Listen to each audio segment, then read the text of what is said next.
This is what gaming is all about. This guy is literally farming for levels, farming for materials, going out, going and doing shit that is out of his league. This reminds me so much of when I played Blade and Soul. I didn't tell anyone this story, but when I first started Blade and Soul, I would go into dungeons that you had to go into as a party.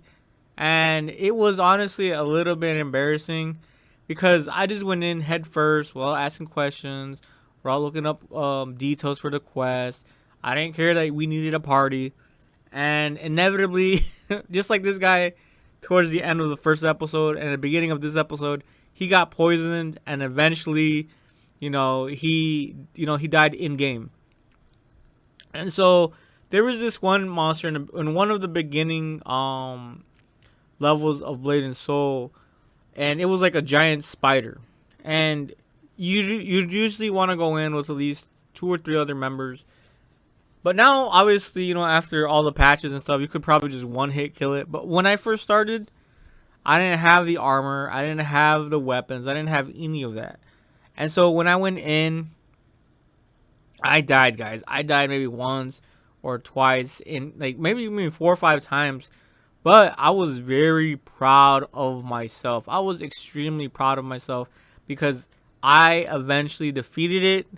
But the drops were really shit. They were just really bad drops. I was like, damn, I worked so hard just for these drops, and they didn't get you jack shit. You'd get like 10 gold or something like that. Or no, it was like 70 pieces of silver. Like, like it was just really bad drops. But of course, I mean, even as a beginner, when I started that game, that wasn't a lot. So to go in as a party just didn't even seem worth it at the time. But yeah, This is bringing back so many memories of Blade and Soul. He's. This is what I love about this anime so far. This willingness, this joy for adventure, this joy for fighting, mobs, figuring out their weaknesses, figuring out their strengths. And then there's this one area in Blade and Soul where it was like the nocturnal monsters. There was like skeletons and all this other stuff, spiders, and and this is what it reminded me of when he was out here at night battling. And of course, I played another game called Blade and Soul where you can go into areas that were just extremely hard and boss level if you were actually leveled in that game. But yeah, gaming is not easy. There's always gonna be an element of impossibility. And that's why games are fun in general. If you're not struggling in the game, it just doesn't seem worth it. But Blade and Soul had a good balance between what is possible and what is impossible, especially for mob bosses that were field bosses. You can have like randoms from anywhere join you and help you to beat these bosses.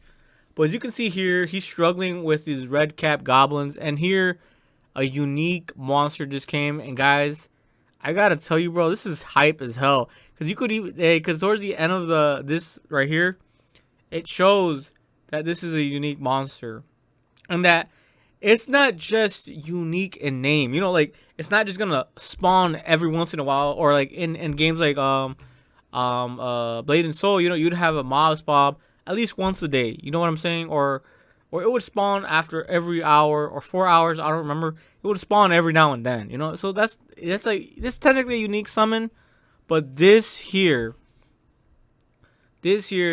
beast legit is the only time it's gonna show up. That's what it seems like. Because towards the end, they show the CEO, their chair open, like their chair. They were like probably at home going to bed. This unique monster just spawned. Look at this beast.